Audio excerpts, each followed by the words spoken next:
Thanh spent precious time to share her love and wisdom, answering some questions that members had on various topics.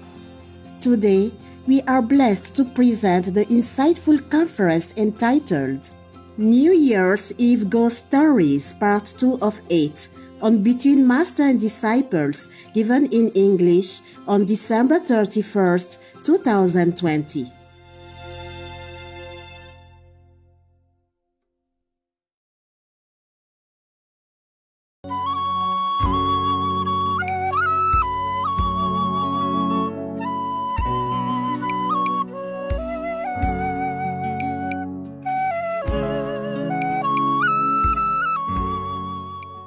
Because it's always too serious, so I'm just reading you one of the ghost stories. Originally, I did not mark this story to read it to you.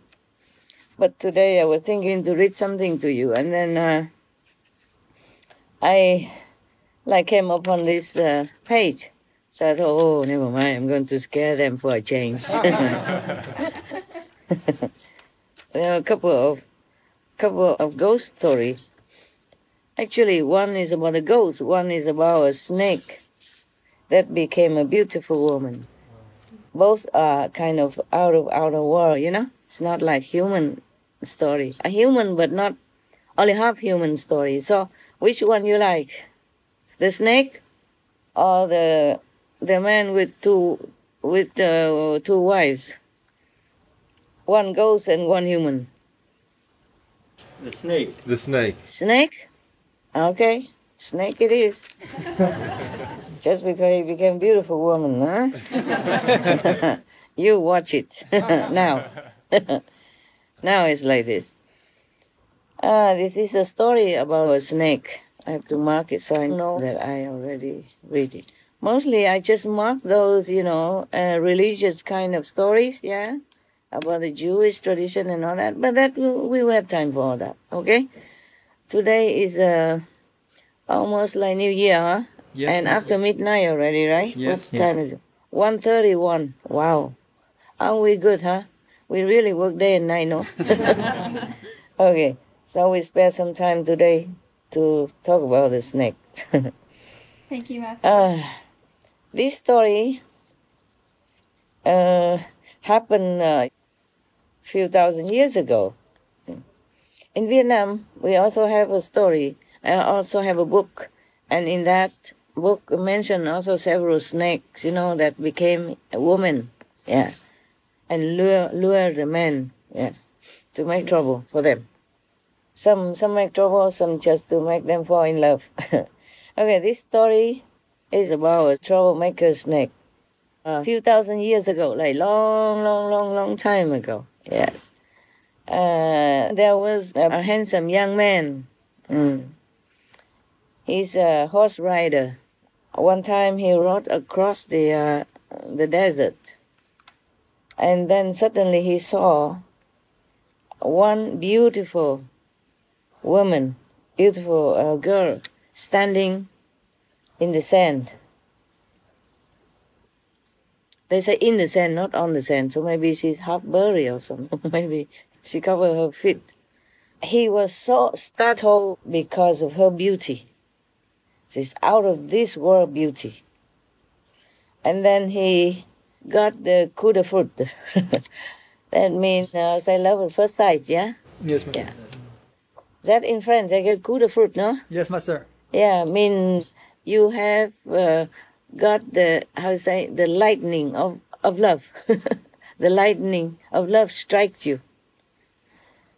And then the girl came up to him, held onto his, the rein of the horse. Yes. Yeah, and then told him, I love you. Just like that. I love you. You should marry me. Yeah, and make me your wife. He never uttered any words. Yes, no, he just lifted her up and put her on his horse together. And then he brought her back to his house. Then he married her. Yeah. Little did he know, this lady, this girl, was a snake. Yeah. And normally, whenever she saw somebody handsome like him, yeah, she would manifest herself, change, like, how you say, she would transform herself into a beautiful woman. And then she would ask him to marry her and then live with him, whoever that may be, yes. So he wasn't the only one. Okay, time passed, and then suddenly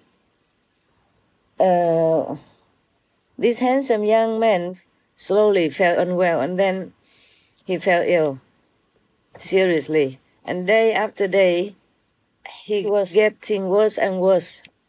He became, haggard, skinny, lost weight, and his face lost color. He had nothing much of youth on his being anymore.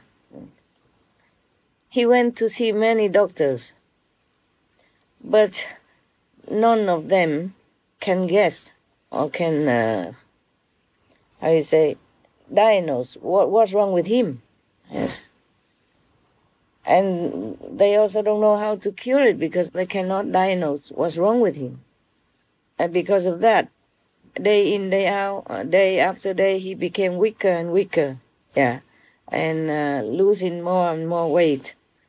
And his life force seemed to be ebbing out of him, just like a candle, is having less and less wax now and almost like gone, the light. Scary, no? Yeah. Oh, aren't you glad you're single? Yeah. Me too. I'm not going to look for any beautiful woman in the desert, I'm telling you, after this. One day, it happened that his wife went out, and there was one dervish. You remember dervish, right? Yes, Master. The Muslim followers of the branch of what's the name of that then? I forgot. Sufi. A Sufi, yeah, a Sufi branch of Muslim, yeah. So one of the followers or the priests went to that area and then happened to pass his house, and he went inside. He went to the door and asking for some alms, yeah, like all the priests do or monks do when they travel, because they don't have money with them. That's how they did in the old days, yeah. Like the Buddhist monks, it's a tradition of the monks. The monks of many traditions, they do that, yeah. They go before they don't have even a car or no money to go on the horse, so they just walk around and they ask for alms wherever they can. So and he went in front of the door and asked for alms. Then he saw this young man, and he asked him, "Hey, why are you looking so sick like that?" The young man said, I also don't know. And none of the doctors know what's wrong with me. So they can also not cure me. Yeah. And then day after day, I am getting weaker and weaker. Yeah. I don't know when I will be better at all. Yeah. So the dervish priest said to him, "Come here.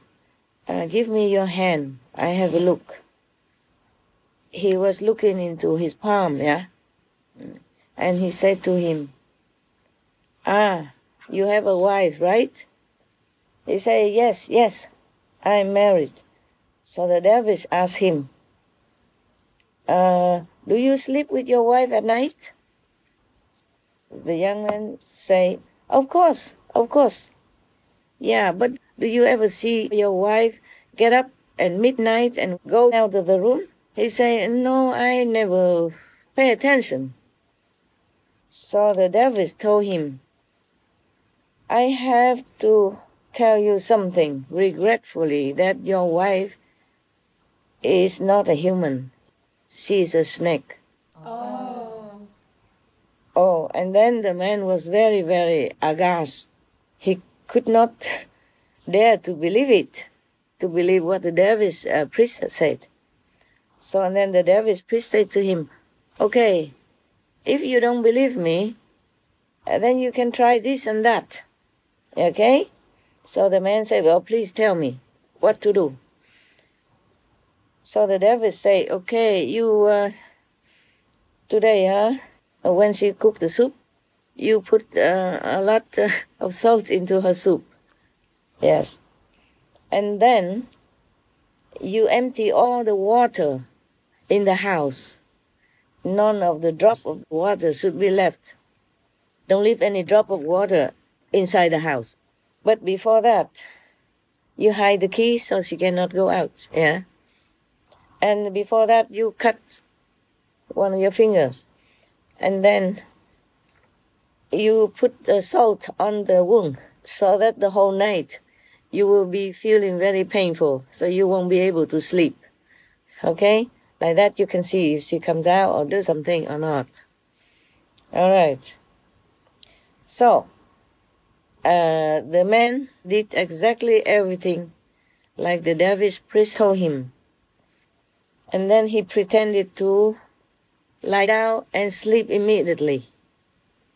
At midnight, his wife woke up, felt that's thirsty, terribly thirsty, because she ate the salty soup that he put some more salt in it. So she got out of the bed and tried to find some water to drink. But every container that for water was all empty. Not even one drop of water in it. So she tried to open the door to go out, but it's useless because no key, and she didn't know where the keys were. And the man pretended to sleep very tightly, didn't see anything. So she tried very hard, and then she could not go out, so she lay down on the floor, turned around 3 times, and transformed herself back into a snake so that she could slide, out from under the door gap.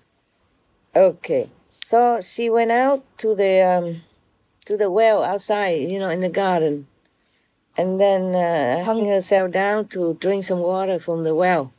And then she came back inside, transformed herself again into that beautiful lady, and lay next to him. Yeah, slept as usual. The young man, pretended to sleep, but he saw everything. He also did not say anything at all. Next morning, the dervish priest returned to his house and then asked him, did you see anything? The patient said, yeah, I saw everything. I understand everything now. And then he told the priest everything that happened with his wife last night. So the priest said to him, now you have seen it all with your own eyes, eh? Do you want to get rid of her or not? So the man said, yes, I want to. Because if he doesn't get rid of her, then he will die. Understand me? He will die sooner or later. Yeah, and very soon. After all his life force has been absorbed by the snake. You see what I'm saying? Yeah. Yes. And the more she absorbs the human's energy, life energy, the more she becomes stronger. And then she can continue to do her trick. Yeah? Mm-hmm. All right. So the dervish said to him, okay, in that case, you listen to me. You tell your wife to bake some cake, some cake. And then you have to light the oven yourself. Yeah, light the oven by yourself. Make the oven hot, as hot as possible. Okay? And then when your wife bent down to put the the pastry inside to bake it, then you have to push her in the oven and then close the door. After that, you use, it's cement or something like that, yeah, to seal the door. Then I will come and tell you what to do next. Yeah. Okay. The young man did exactly what the dervish priest told him, and then waited until the oven was hot as possible, and then his wife bent down to put the pastry in to bake the cake. Then he suddenly got hold of her and threw her inside quickly.